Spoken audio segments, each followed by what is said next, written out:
नमस्कार दोस्तों। नया साल नया तोहफा। आज हम लोग बात करने वाले हैं बीआरपी सीआरपी को तो यहाँ पे तोहफा मिला ही, लेकिन पारा शिक्षक को कौन सा तोहफा मिल गया?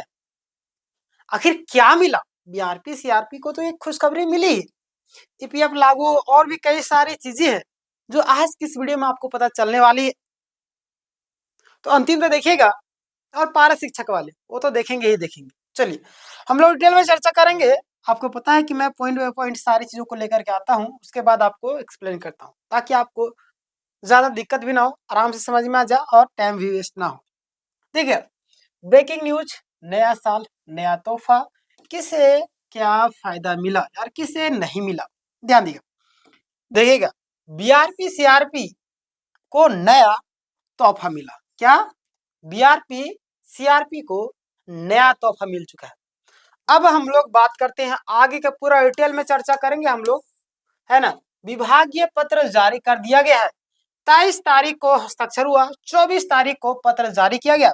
जारीकर्ता आपको माननीय शशि रंजन सर, राज्य परियोजना निदेशक, कार्यालय झारखंड शिक्षा परियोजना परिषद रांची। ठीक है, आज पत्र जारी था।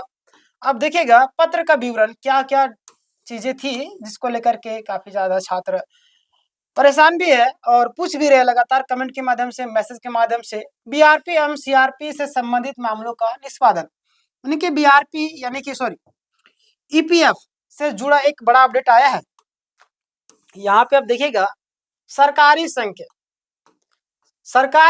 संकल्प संख्या 1275 दिनांक 14/10/2024 के तहत झारखंड में कार्यरत आपका बीआरपी सीआरपी पर ईपीएफ नियमावली लागू, यानी कि मृत्यु की स्थिति में क्या होगा बताइए कमेंट करके, आप गैस कीजिए। मृत्यु की स्थिति में आश्रित को, है ना, जो भी इनका आश्रित है को ईपीएफओ पोर्टल पर सभी दस्तावेज अपलोड करने होंगे और जिला परियोजना कार्यालय आवेदक ईपीएफओ को अग्रसारित करेगा, है ना। क्लियर हो गया? चलिए आगे हम लोग बात करते हैं। ध्यान दिएगा, समय सीमा ध्यान दिएगा, क्या दिया गया समय सीमा।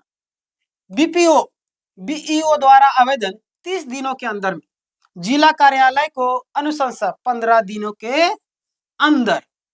क्लियर हो गया? आगे हम लोग बात करते हैं।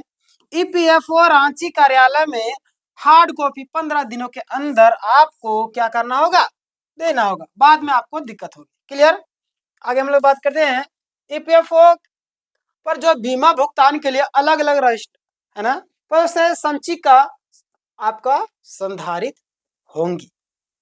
आपके मन में कुछ सवाल होगा, कुछ समझ में नहीं आएगा तो आप मुझे बताइएगा, मैं आपको एक्सप्लेन कर दूंगा कमेंट सेक्शन में या तो न्यू वीडियो।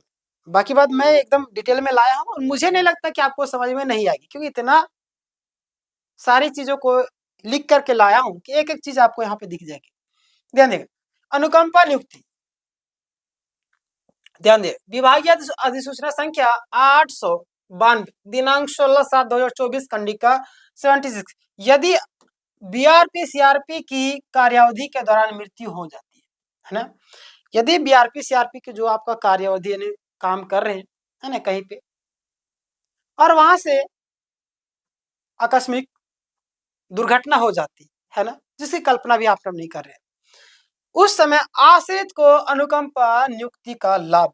ठीक है, निर्धारित योग्यता पूरी होना अनिवार्य, जो भी आपका योग्यता है निर्धारित जो किया गया वो योग्यता आपका पूरा होना अनिवार्य है। क्लियर? आगे हम लोग बात करते हैं।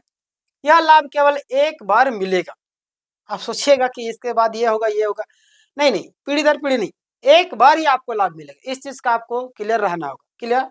चयन प्रक्रिया, उपायुक्त की अध्यक्षता में, है ना, जिला चयन समिति, उपायुक्त की अध्यक्षता में जिला चयन समिति, इसके लिए भी अलग अलग पंजी मतलब कि पंजी संचिका रखी जाएगी। क्लियर?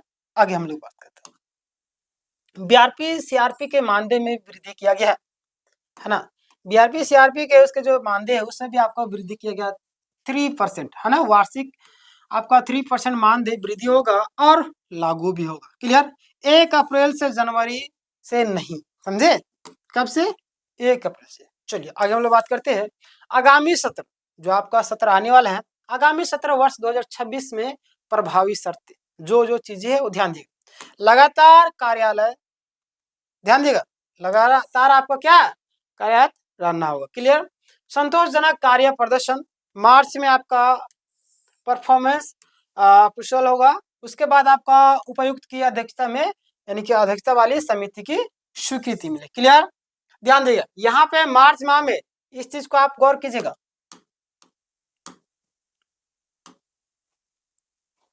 मार्च माह में आपका क्या परफॉर्मेंस अप्रिशियल जो आपका उपायुक्त की अध्यक्षता वाली समिति की स्वीकृति होगी। क्लियर। आगे बढ़े हम लोग, आगे हम लोग बात करते हैं। ध्यान दिएगा, ये तो सबसे बड़ी खुशखबरी तो बीआरपी सीआरपी वालों के लिए मिल रही है ना। पारा शिक्षक वाले के लिए अपडेट यहाँ पे आई है। पारा शिक्षक का कोई भी लाभ नहीं मिला है ना, मानदेय वृद्धि आपको नहीं किया गया। पारा शिक्षक वाले का अभी देखिएगा, अभी जो फिलहाल ये जो है आपका मानदेय वृद्धि नहीं किया गया है, लेकिन आपको घबराने की जरूरत नहीं है ना। नेक्स्ट वीडियो में कवर करूंगा, कई सारे पॉइंट निकल करके आ रहे हैं। 4% वार्षिक मानदेय में वृद्धि यथावत, लागू तिथि आपका 1 जनवरी से। आगे हम लोग बात करते हैं शहरी क्षेत्र में जो आपका समस्या थी अब समाधान है ना। द्वितीय आकलन में पास सहायक अध्यापक 10% मानदेय में आपको वृद्धि। क्लियर। अगर हम लोग बात करते हैं अगर किसी जिले में लागू नहीं हुआ तो डीईओ डीएससी को सूचित किया गया है। क्लियर। अगर नहीं हुआ है तो किसको किस सूचित किया गया है बताइएगा, कमेंट सेक्शन में बता दीजिएगा आप लोग। बाकी बात मैं जानता हूँ पारा शिक्षक वाले काफी ज्यादा नाराज हो जाते हैं, बट आपको घबराने की जरूरत नहीं, आपके पक्ष में ही फैसला आएगा है ना। कल्याण कोष इससे संबंधित बैठक के बाद होगी। और आगे बात करें निष्कर्ष, अगर short summary, CRP BRP EPF अनुकंपा प्लस 3% बढ़ोतरी 1 अप्रैल से। क्लियर हो गया। आगे हम लोग बात करते हैं पारा शिक्षक को ऐसी चीजें कुछ नहीं मिली है। 4% वृद्धि आपको 1 जनवरी से। बात करें अगला आपका कोई नया बदलाव नहीं किया गया है ना। चलिए आगे हम लोग बात करते हैं, यही तो पूरा कंप्लीट है ना। ये था आज का पूरा अपडेट। कैसा लगा आप मुझे कमेंट करके जरूर बताइएगा। अगर आपके मन में कुछ सवाल हो तो कमेंट करके जरूर बताइएगा। और अगर आप तैयारी करते हैं जेडेट की हो चाहे आपका जेट की तैयारी करो, किसी भी एग्जाम की तैयारी को, तो हमारे चैनल के साथ जुड़ेगा। टेलीग्राम में आपको लिंक मिल जाएगा, फ्री पीडीएफ आपको वहाँ पे दे जाते हैं सारे क्लास नोट्स, आप जुड़ करके रहिएगा। और इस वीडियो को आप शेयर कर दिए दोस्तों के साथ में। मिलते हैं नेक्स्ट वीडियो में, तब तक के लिए धन्यवाद।